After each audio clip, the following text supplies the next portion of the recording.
Looking to improve your life, brush up on your personal growth techniques? You are in the right place. Welcome to Life's Little Lessons with your host, author of Designing Your Own Destiny, Kevin A. Dunlap. Hello, everybody. This is Kevin Dunlap with Life's Little Lessons. And today we'll have another special guest, also coming from all the way down from Australia. She's from Orange, New South Wales, Australia.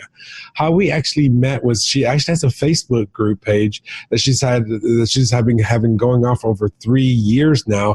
And I post regularly on her page. I know sometimes we interject and we post on similar posts. And I believe we've even had some interaction on a couple of posts as well.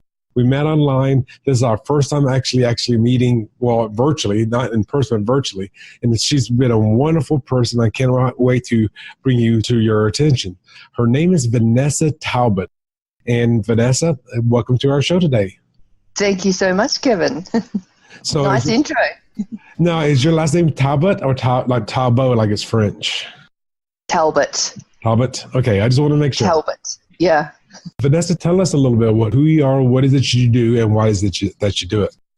So what I do in life now is I work with coaches and change makers in getting them known so that they can, step into the spotlight and actually attract the clients to them. So that's the main work that I do now. I work with anyone who has a message to get out there and transform the world, or at least transform and help other people with. So that's what I do right now. And how did you get into doing something like that? Oh, really interesting. I was working in the mining industry, of all places, Kevin, the mining industry. Okay. I had a big company in the mining industry with my then husband. But of course, when we got divorced, he got all the company and I was sitting here going, what am I going to do? How am I going to stay home on my country property? I didn't want to go and do a 9-to-5 job. So it was all about finding a way to be able to work from home, but still bring in decent income, because I was used to having good income with the mining industry. So I wanted the same thing. So I just happened to be reading a sort of holistic type of magazine one day, and there was an ad in it that said, be a life coach. And I'm like, what's a life coach? But that sounds interesting. I'm pretty sure I'll be able to stay at home to do that. Rang up, found out the information and signed up that day. So I started out as a life coach and then shifted into working with the coaches and change makers themselves. And that came from having a celebrity client and him showing me all the things that he did to get out and get known and increase his profile. So that's how the shift happened. And you've been doing that for how many years now? I've been coaching for around 8 years since I first walked into my first coach training class when I joined the coaching school. So about 8 years, but I've probably just been working with the coach and change makers for about 3 or 4. So I started out with just coaching women in the personal development field and then switched over into the coaching, working with coaches and change makers. Because when you're working with a coach instead of a regular client, the coach is already aware of, you need to get help somewhere else, and then they're more open-minded than just a regular. Yeah, they are. But the reason that I did shift over was because at the time I was working with a celebrity client, because of the amount of hours I had up as a coach, I was also a trainer and mentor at Australia's largest coach training facility. And what was happening was a lot of the student coaches were going through, but there was a really small percentage of them that were actually able to turn it into a full-on business. Most of them couldn't. And because I was spending all this time mentoring and training them on their coaching skills, so we were producing really good coaches that couldn't create businesses out of their skills. And I thought, what can I do to change this? And when I was working with a celebrity client at the same time and saw what he was doing, I just thought, these coaches just need to get known. Nobody knows who they are. They get known and they'll bring in clients. And that's how I actually switched over into that. It was that sort of awakening that the reason they're not able to build their businesses is because nobody knows who they are, so therefore they're not getting the clients that they need.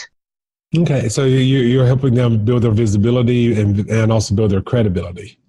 Absolutely. So when we talk about profile building, people think, oh, is that just your, your name or your picture on social media? No, it's not. Your profile is your presence, whether it be online or offline. So it's very much about building that presence so more people know who you are and what it is that you do and how you can help them. So that is your profile. It's your platform. In author speak, we call it your platform. So if I work with authors, we work on their platform. Coaches, it's your visibility or your profile. So, yeah. Now, when you're working with coaches, do you suggest that they become very specialized or stay kind of broad and generalized? I suggest, in fact, it is essential to have high visibility and to really get known, that you get known for one thing, meaning your special zone of genius. So if you look at Louise Hay, it was, heal your life with affirmations. That was her big one thing. Tony Robbins comes in as personal power. Nike, that was their one thing, just do it, sports and fitness in that sense. So it is very much about being known for that one thing. Now, your one thing might be a little bit broader than others, but you've still got to have that tag, that logo, that one thing that people associate with you, and then you can start getting visibility. Okay, because I know, at the time of this recording, I'm actually writing my third book, and I don't know I think I may have mentioned it a couple of times on your Facebook group. It's called the Winner's Code, and the subtitle is Secrets of the Winner's Mindset. So in the book, I came up with 8 different mindsets. One is a winner's mindset; the other 7 are not. And I'm deliberately promoting that book, having my own lingo inside the book, just so I can use that on so many different kinds of platforms. My second book was a lot more broad than this, but this third book, I was coming up with, I want to be very, very specific. So I'm known as the mindset guy, or I'm known as the mindset guy. Exactly. And that's what you're aiming for. You're aiming to get known as the whatever it is. And when I start working with a lot of people, they come in and they think, well, I'll just be known as the life coach. Sorry, that one doesn't work. You've got to be a little bit more specific than that. So, yeah, one thing is where you start, that one thing. And you kind of mentioned at the very beginning as well that you started off as a life coach, but in particular helping women. Not. I'm sure if the occasional man came across you, you would probably either redirect him to somebody else or you still take him on. But your main focus was women, probably women with certain kinds of challenges or issues that they were facing. Yes. And so that's where I started out, because that's just where I thought I would want to be. And like anyone who becomes a life coach in some form, we're used to having people turn to us. So I was always the one where people would turn and, come to you for advice and stuff like that. So that's a classic sign that you're made to be a life coach, is if out there in real life everyone's always coming to you for advice and your thoughts or for help. So that was the case. And yeah, I just thought, well, I'm just going to work with women. But I was told then by my mentor, just working with women isn't a niche. You're going to have to niche down. And I really struggled in those early days to niche or discover my one thing. It wasn't until I worked out that I wanted to help coaches and change makers become mini celebrities or big celebrities, whatever it is that they want, really get known for that one thing in their field, that my business actually really started to grow. So when it was just playing around with just trying to work women, yes, I got clients, but the business didn't really take off until I really defined my one thing and then really got out there with it. So. Okay, and that's good advice for those of you that are looking to become coaches. Getting that one thing is very important. So, because if you are too generalized, or because I go to networking meetings all the time, and they always say, "Who are you looking for this week?" When they say, "Well, everybody's my client," I go, "No, if you're that generalized, you nobody's going to want to work with you, because there's is that anybody with skin that like, well, no, you want this, let's go into somebody that's suffering from skin cancer. Okay, now that's getting a little bit more niche. Yes, exactly. And I mean, when I first started out, I just thought, well, anyone who wants to come to me will be my client. So as you pointed out, I did work with some men as well. Most of the clients were women, but I did work with some men. And I work with a different range of stuff as well. I know some of the men I worked with were going through a divorce, for example. What I could have done was just to find down and been the coach who helps men through their divorces. But then I was helping women through their life issues and all that sort of stuff, and not really getting known for anything in particular. When you get more niche or niche down, then you can create different kinds of lead magnets or material that's very specific to them, and that's and even in your advertising that speaks their language, the problem that they're facing. Exactly. It's so much easier to speak and be able to connect with a target market when you're really narrowed down than trying to speak to everyone is really difficult. So if you just break it down to one segment and just see how much easier it is to just speak to that one segment for your marketing, you'll see the difference. And that's one of the first exercises I get my clients to do when they're still out here in Broadland is try and speak to everyone. Now just choose one little segment and try and speak to them, and they really see the difference in the shift. Yeah, because out here in America, sometimes what they call, if you're doing a wide range of people, we call that the shotgun approach. I mean, you're shooting a gun and the bullets are going everywhere. But if you're going in with a sniper rifle, and that's a lot. They both achieve a similar result, but they had completely different techniques. Because a sniper rifle is very pinpoint. One minute point. So. Exactly. Well, here I call it, to my people, the spray and then pray approach. Yeah. So you were in the mining business and you switched over to the coaching business 8 years ago, and now that you're coaching coaches, what is your big takeaway from this? I mean, I know you did that because you were wanting to help people that are already in the helping field, in the helping arena. So what is your win for doing that? Is it seeing them actually becoming better coaches or becoming more niche coaches by helping other people? Is that like your big takeaway from this? So most people want to become a coach because they want to help others, firstly. And secondly, for a lot of people, a huge percentage of people, the reason they want to become a coach is because there's a lifestyle factor associated with it as well. I don't have to go and work for someone else. I don't have to go and do a 9-to-5 job. I can, work from wherever I want, do my own hours. I can even travel. We can coach remotely. And we can travel. We don't have to be stuck in one place. So for a lot of people, there's that factor as well. My thing that I get is watching people be able to create the lives that they actually want through their coaching businesses. So that's a plus for me. I mean, obviously the big plus for me is why I got into coaching in the first place. And that's for that same reason, for me to be able to live the lifestyle I want through coaching. So my why comes first. And then secondary is the why of my clients. And for most people, that's their whys. I want to help people, and then I want to be able to create a lifestyle that the coaching business enables me to have. Right, because mine is more on the business side. I want to help people either scale their business or, more importantly, to switch from the 9-to-5 corporate job to become the entrepreneur. That may take time. I don't tell them to go quit their jobs. So for them to do that, because now they are building their own lifestyle. And a lot of that, because I talk about the winner's mindset, a lot of that comes from your own confidence of being able to do something. So like you're helping the coaches, I like to help those people say, hey, I never thought about being an entrepreneur, and now say 2 or 3 years later, they have their own thriving business. Maybe they even have employees at this point in time, and they're making a difference in the community and in their own lives. Yeah, it's just giving people what it is that they truly want for their lives, isn't it? Right? Whether, they're coaches and I'm helping them create that.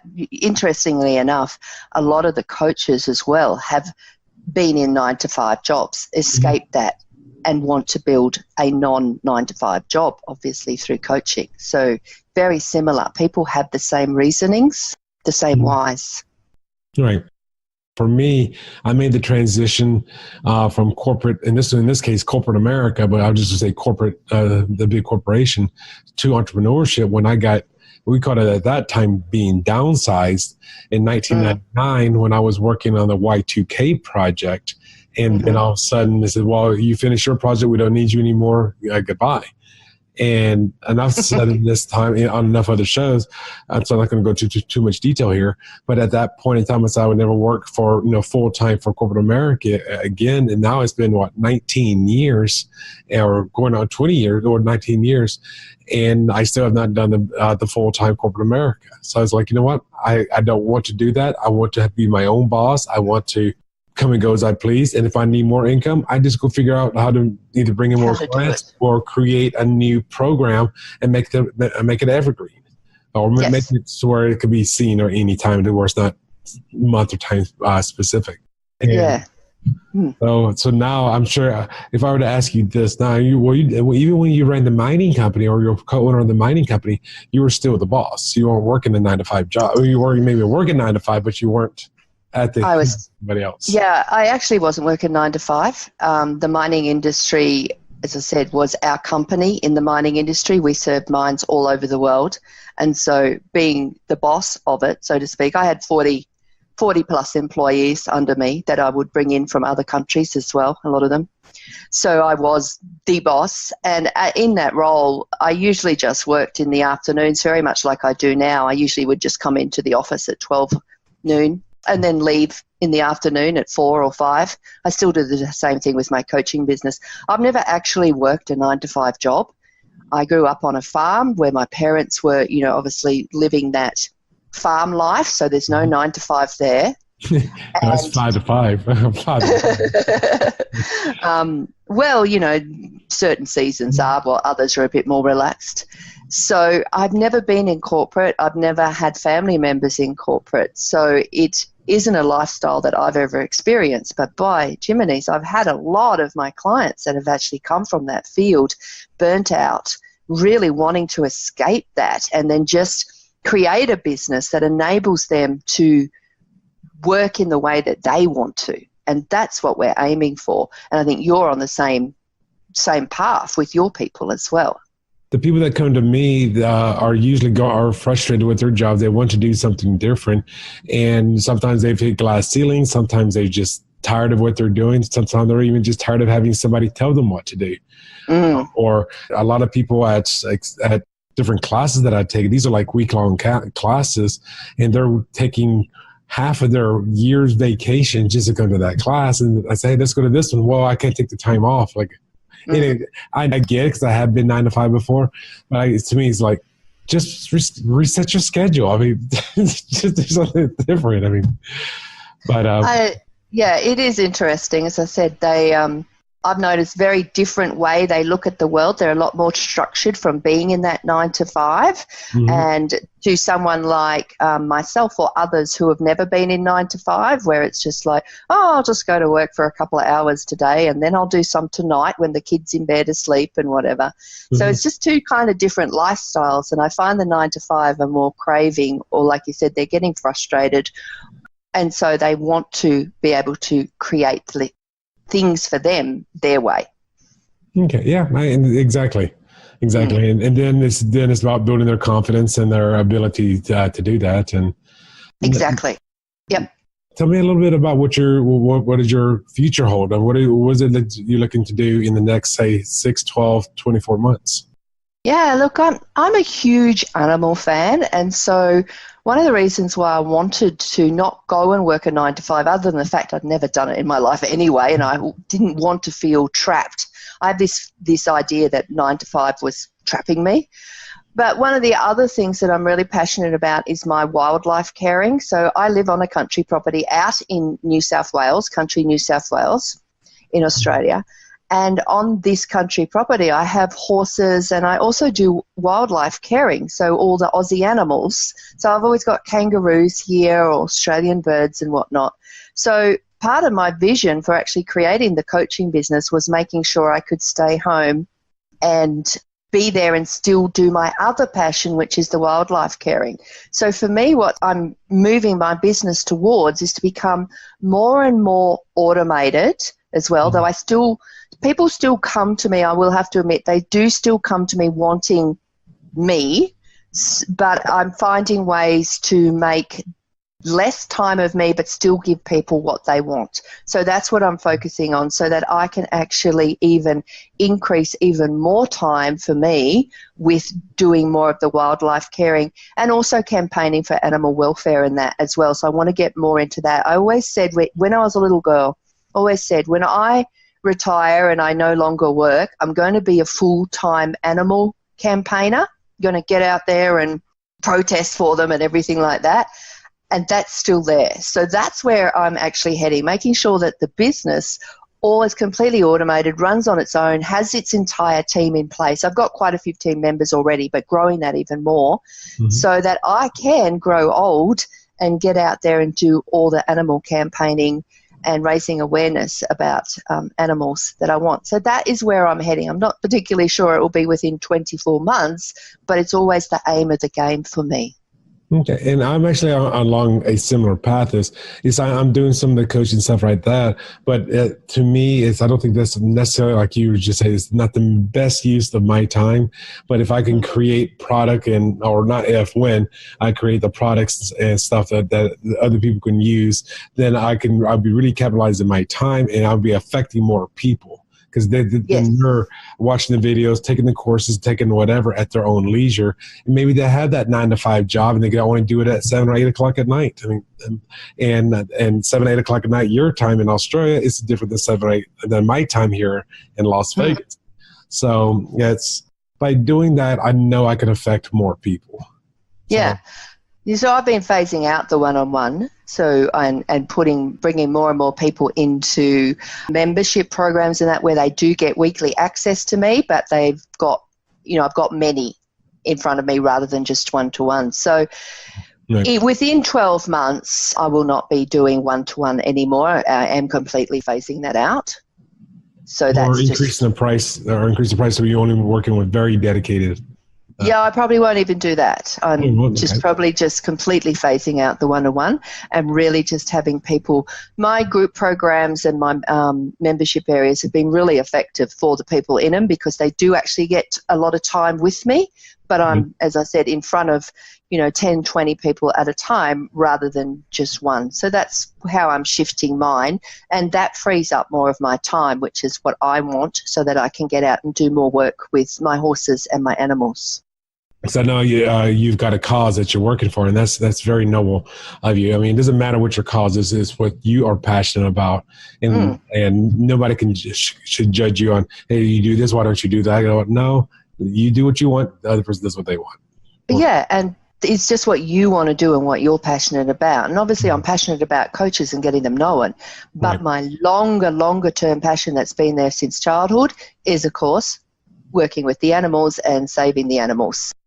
So my coaching business continues to lead me to doing more and more and more of that.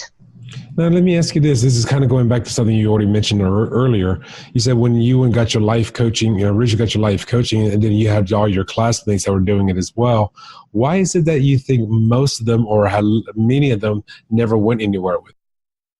Or what do you think was the main? Because I'm sure that's why the coaches are coming to you, one of the few that have lasted till the end. Or they're the ones that realized they needed help to So when I first joined got into coaching and joined up as a student coach, my class had about 31, 32, 33 people in it. And within 3 years, out of those 31, 32, 33 people, there was only 3 of us actually left. Wow. Yeah. And now I think there's 2 of us, 8 years down the track. So there's a lot of dropout along the way. And there's a couple of things that I think, a couple of reasons why I think this happens. The first one is it's like running a marathon. You get your dropouts along the way. So it's he who is focused the most on what they want and also the most resilient to the ups and downs. So whether you're on a coaching journey or an entrepreneurship journey, there's so many ups and downs. Mm-hmm. You've got to be able to ride that. And a lot of people, the minute things get hard, they'll actually retreat back to the 9-to-5 job or whatever it was that they were doing before because it was safe, it was easier. In the coaching field, you know, when you're relying on one-on-one clients, as so many people do when they first start out, that can get very up and down. You can have a rush and then you can have a drought. It's exactly like farming. Yeah. Right now we're in a drought here on my farm. And, you know, whatever business you're in, and if you're in entrepreneurship or coaching, those droughts can happen. So you've got to be able to push on through. And I think a lot of people in the early days, they drop out because of that reason. They couldn't get the clients. They weren't making the income. It was too hard. And it's just easier to go back to something stable and safe. So it is resilience and also really tapping into the focus on your bigger why. Why are you actually on this entrepreneurship journey? What is it all about? And it may be more than I just want to get out of my 9-to-5 job. You know, what is the bigger rise? For me, it's always I want to stay home here with my family and my animals. That's far more important to me than going off to the safety of a 9-to-5 job. So I'm going to actually say the presumed safety of the 9-to-5 job, because that 9-to-5 job is not necessarily safe. Yeah, you're right. They presume safety, but to them, it's, you know, they've always been there. It seems like the safer route, especially if the new route starts to get too hard. And it's like, oh, this is harder than I expected. I'll jump back. So that's what I saw actually happen. And those that made it to the end seemed to be the most focused and committed to actually making it work. So when I got into it, because I was so dead set, I'm not going to go out and work a 9-to-5 job. I have to make this work. I have to. I had no backup plan as well. So I noticed those that have got the backup plans, you know, oh, if it doesn't work, I'll just go back to teaching or whatever. Those that have got the backup plan, they can fall out and withdraw very easily.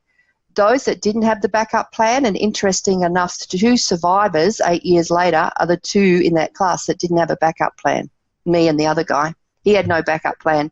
He had a small family. He had no option. It had to work, and he got his working really quickly because of that. So that's something else that I have watched that I've found quite interesting. Hopefully I am remembering the story right. There was talk about when Cortez first came over to the Americas, and in this case, I believe it was down in South or Central or South America, and they were fighting the natives. What he ended up doing is he scuttled or actually burned all of his ships. He says, there is no backup plan. There is no go. We move forward or we die. Yes. There is no retreat. That's what I found. If, you know, for me, there was no retreat. It had to work. I had no income or anything. It had to work. And I was not going to go and get a part-time or a full-time job in town. Just simply couldn't work with me having to be here on the farm and look after all the animals that I already had. I just couldn't possibly do it. So it's like that, burning the ships. I had no backup. It had to work.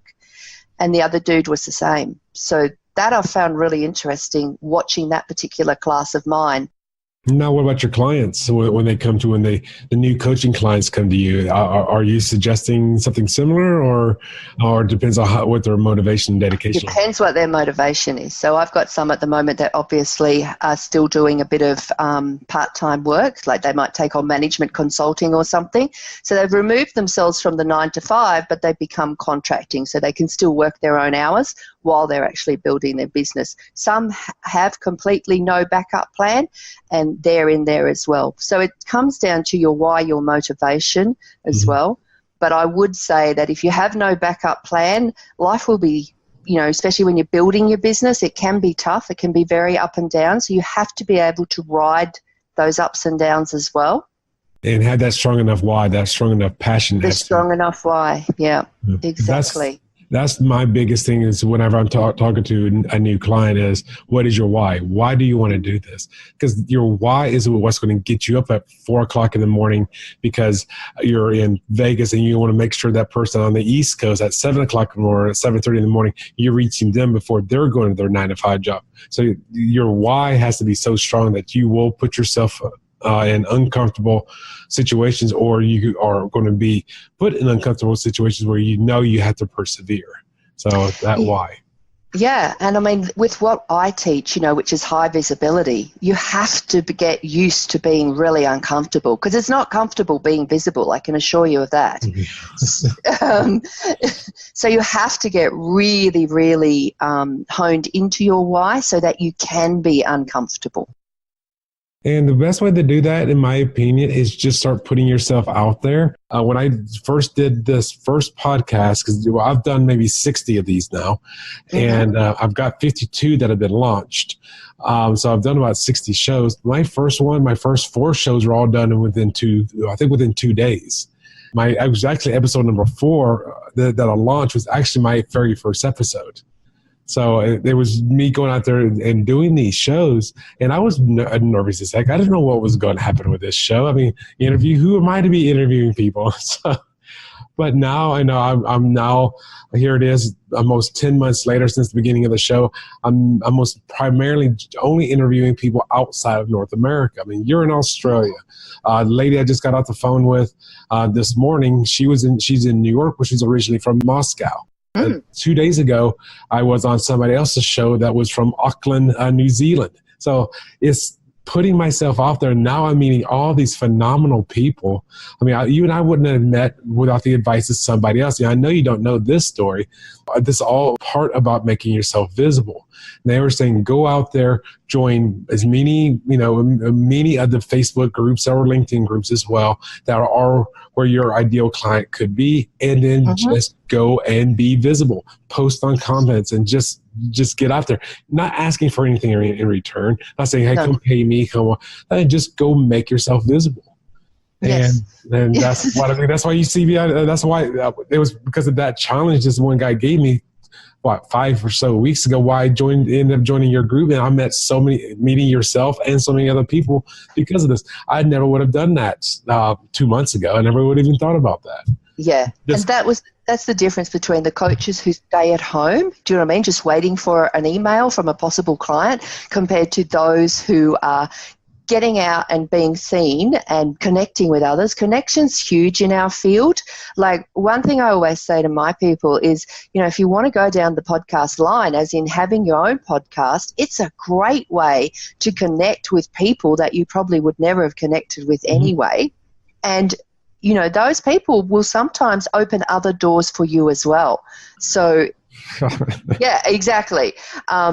So the more people that you get in your circle and that you can connect with, you can see how that then expands your circle, expands your world, and then enables more people to talk about you as well, and to open some of those doors for you as well. So that's been kind of the secret to my success, is being really clued in to I need to connect. Even though I'm an introvert and a hermit, so it was tough for me, but it was about the need to really get out and connect with others. Yes. Hey, because I'm going to give a case in point for those of you that have been following the show for a long time. Go back and watch episode number 9. I think it was number 9. It was Galina Lapina, a Russian woman that's now and is now American. Now, at the age of 32, she became financially independent. She's a multimillionaire. She introduced me to a gentleman by the name of Pavel Verdnik. Which is my Moscow interview from episode number 49. He introduced me to this other lady named Anna Leonti, which is the lady I interviewed this morning. I mean, I never would have known anything. I mean, those are all referrals of referrals. Yes, exactly, and that's what happens. It's the ripple, or the little web that starts to get created. And many coaches, unfortunately, don't create that web for themselves. They're just centering themselves in one place and then just concentrating and focusing on where am I going to get my next client from, so chasing clients. Well, I get mine to focus as much on connecting with people who may never become your client. Yes. as well as possible clients. So we have a wholeness to it, and that creates our web. Like you said, referrals happen. Well, referrals happen. I mean, and then there's this game that's called the 6 Degrees of Bacon. Have you ever heard of this game? I have. Okay, for those of you out there that don't know what that is, it is come up with the name of any movie star of basically any genre at any single time, and within 6 movies, you'll connect it to somebody that was in a movie with Kevin Bacon. And you'd be surprised just how interesting that is. Like one of the easiest ones to do is Whoopi Goldberg. Whoopi Goldberg is like into Kevin Bacon, and you can get to her within 1 degree of separation. You call it 2 movies. So Whoopi Goldberg was with Demi Moore in Ghost. Demi Moore was with Kevin Bacon and A Few Good Men. Done. The reason I bring that up is I don't know who you know, Vanessa, and who you do not know, but you can name anybody on this planet, and within 6 degrees, you will find a way to connect to them. Yeah. I had fun doing this with Game of Thrones because I'm a huge Game of Thrones fan, and totally in love with the character Jon Snow. And I realized that I was only a few degrees away from Jon Snow. So that really excited me because I have a client who's a film director, and he's worked with Guy Pearce. And Guy Pearce is the husband of the woman who plays Alessandra the Red Witch on Game of Thrones. I'm thinking, oh my God, I'm really close to Jon Snow. Well, I mean, it's under siege. I look at it as Saddam Hussein. I'm 3 degrees away from Saddam. Oh, well, that's cool. Because my little brother is he's a government employee in Washington, D.C., which he has talked directly to the presidents of the United States, including George Bush, Sr. and Jr., and George Bush is Saddam Hussein. I mean... Yeah. It's a fun game when you do it. So I said I did it with my daughter because she's a huge Jon Snow fan. And we were like, well, let's figure out how close we are. And then I was just thinking, hang on, so-and-so, my client, the film director, well, he's worked with Dut, who's married to Dut. It was great. And you could do that with just about anyone. I've done it with George Clooney, and I'm even closer with George Clooney. So it is a fun game for anyone. But you'll also then see how this spider web, this connecting, will start to work for you as a coach or an entrepreneur. Exactly, because you don't know who the people you know, and if that friend of yours trusts you, then that could easily become a connection or a connection to a connection. Absolutely. And here's another thing, and this has just happened to me, and I know we're running long. We're already 6 minutes or 7 minutes past. And whenever, I'm going to say this as well, as an entrepreneur, as a coach, or what have you, when an opportunity comes your way, say yes, then figure out the how. Yes, exactly. Yep. One of the things is I'm about to become an international published columnist. And that may sound like, wow, really? I go, yeah. And one of my friends, she's also kind of a client as well. She lives up in Canada, and she's an editor for a magazine. We've been good friends for 3 years, going on 4 years now. And she just contacted me like 3 days ago. Says, Kevin, says, I don't know. She knows I blog and stuff. Goes, Kevin, says, I don't know why I've never asked you this. I'm the editor of this magazine in Canada. You want to write a column for it? I'm like, sure. So later today or tomorrow, this weekend, I'm going to write up a column that's going to be in her next quarterly publication. So now I'm going to become an international columnist. Yeah, the success of your business, particularly with my coaches, is who you're forming connections with. It's that circle that you're creating yourself. And if only more people really cottoned onto that, then they would get better at building their connections. Yes. Well, now, Vanessa, since we are a little bit over time right now, if somebody wanted to contact you or wanted to connect with you while you're still doing the coaching or while you're going to be launching some programs in the near future, what is the best way for them to get a hold of you? So if you're on Facebook, you can pop and ask to join my group. It is called Coaches, Experts, Change Makers, Step into the Spotlight. When you just type up coaches, it comes up it comes up in the drop-down menu, so that's easy to find. The other place is just to go to my website, which is very simple, vanessatalbot.com. And that's spelled just like it sounds, Vanessa, Vanessa,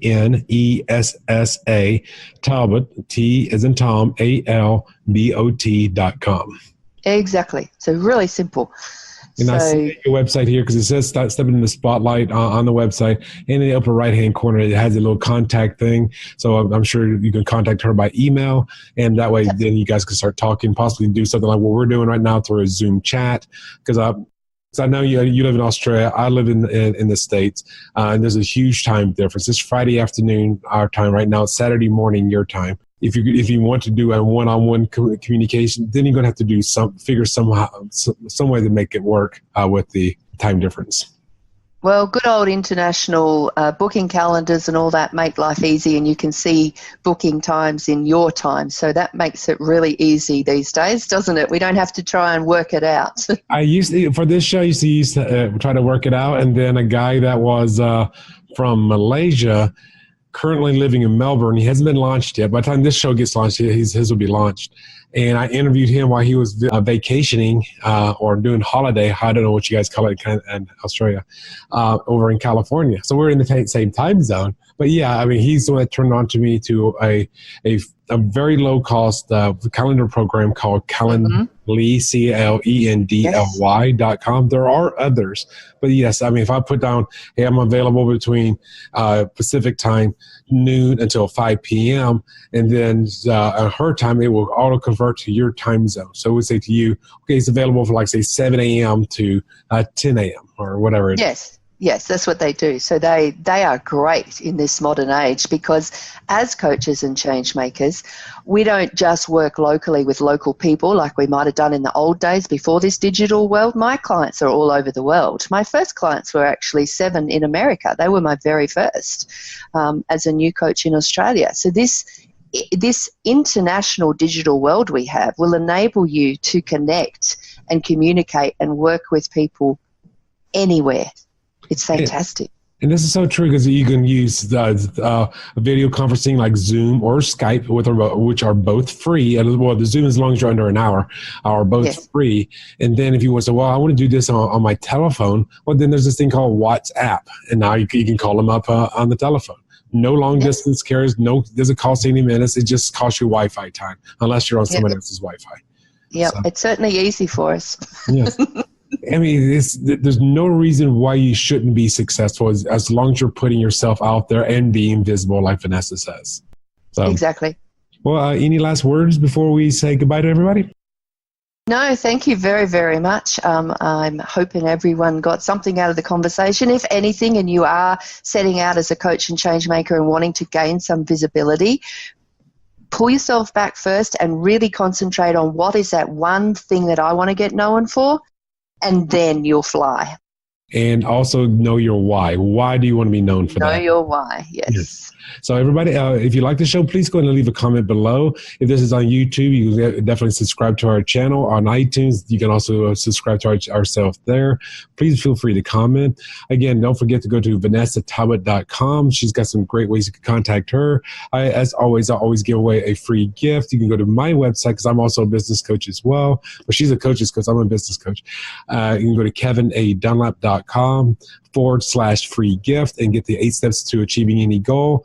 And also just look down below in the description for how to get a hold of Vanessa or even myself. So again, Vanessa, I want to say thank you for being on our show today. Thank you. Thank you so much. Okay, goodbye, everybody. Thanks so much for listening to this episode of Life's Little Lessons with your host, author of Designing Your Own Destiny, Kevin A. Dunlap. For more great content and to stay up to date, visit KevinADunlap.com, Facebook.com/KevinADunlap.author, and on Twitter @KevinADunlap. We'll catch you on the next episode of Life's Little Lessons.